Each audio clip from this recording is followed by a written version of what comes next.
বলতে আমরা কি বুঝি এটা একটু বোঝা দরকার। সেটা হলো যে বাংলাদেশ এটা শুধু একটা এলিট রাষ্ট্র হয়ে গড়ে উঠবে না। বাংলাদেশে বর্তমানে এলিটদের যে একটা প্রাধান্য চলছে, এরকম একটি রাষ্ট্র তৈরি হলে এটা বৈষম্য বিরোধী রাষ্ট্র হতে পারে না। বাংলাদেশে সকল নাগরিকের সম অধিকার থাকতে হবে, তাহলে পরে প্রকৃত বৈষম্য বিরোধী আপনি একটি রাষ্ট্র করতে পারবেন। এখন কিভাবে করবেন? বর্তমান যে সিস্টেম আছে, এই সিস্টেমে সকল নাগরিকের সমান অধিকারের কোনো সুযোগ নাই। এই জন্য আমার একটি প্রস্তাব আছে, আমারও রাজনীতিবিদদের কাছে আমি এই প্রস্তাব দিয়ে দিচ্ছি। একজন সম্পাদক এবং একজন পলিটিক্যাল অ্যানালিস্ট হিসেবে আমি এই প্রস্তাব করছি আজকে এই বিভাগের মাধ্যমে সকল রাজনৈতিক দলের প্রতি। সেটা হলো আমাদের একটি ন্যাশনাল অম্বুডসম্যানের একটি পদ তৈরি করতে হবে। ন্যাশনাল অম্বুডসম্যানের পদটি হবে, আমার ধারণা আপনারা আমার সাথে একমত হতে পারেন, পদটি হবে প্রধানমন্ত্রীর স্ট্যাটাসের একটি পদ, কিন্তু তার এক্সিকিউটিভ ক্ষমতা থাকবে না। কারণ ক্ষমতার বিকেন্দ্রীকরণ। তাহলে অম্বুডসম্যানের কাজটা কি হবে? তার কাজটা হবে নৈতিক বল। নৈতিক বলই হবে তার একমাত্র কাজ। অর্থাৎ যে নাগরিক তিনি রাষ্ট্র দ্বারা অত্যাচারিত হবেন কিংবা যিনি ন্যায় বিচার পাবেন না, তিনি ন্যাশনাল অম্বুডসম্যানের কাছে তার নালিশটা পাঠাতে পারবেন।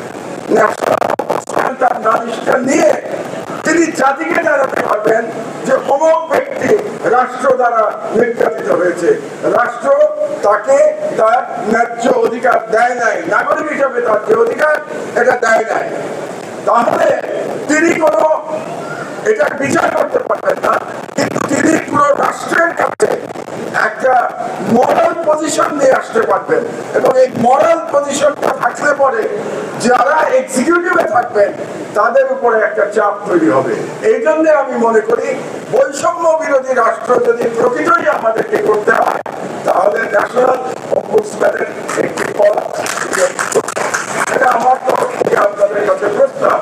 যদি প্রকৃত সংস্কার করতে চান তাহলে এই কাজগুলো করা দরকার।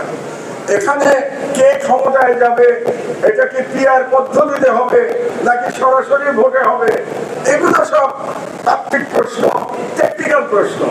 আসল কথা হচ্ছে যে আমাদের নিজেদের স্থির করতে হবে যে আমরা আমাদের যে বৈষম্য বিরোধী রাষ্ট্রের যে স্বপ্ন দেখে নাজমুল কাজীরা শহীদ হয়েছেন, সেই বৈষম্য বিরোধী রাষ্ট্রটা আমরা কিভাবে নির্মাণ করতে চাই। কাজে আমার কিছু ধারণা আজকে এই সুযোগে আপনাদেরকে দিয়ে আমি মনে করি এটা নিয়ে বিতর্ক হতে পারে। আমাদের নির্বাচনের এখনো সময় আছে, ঘোষিত সময় হচ্ছে ফেব্রুয়ারি মাস, কাজে এখনো 7 মাস সময় আছে।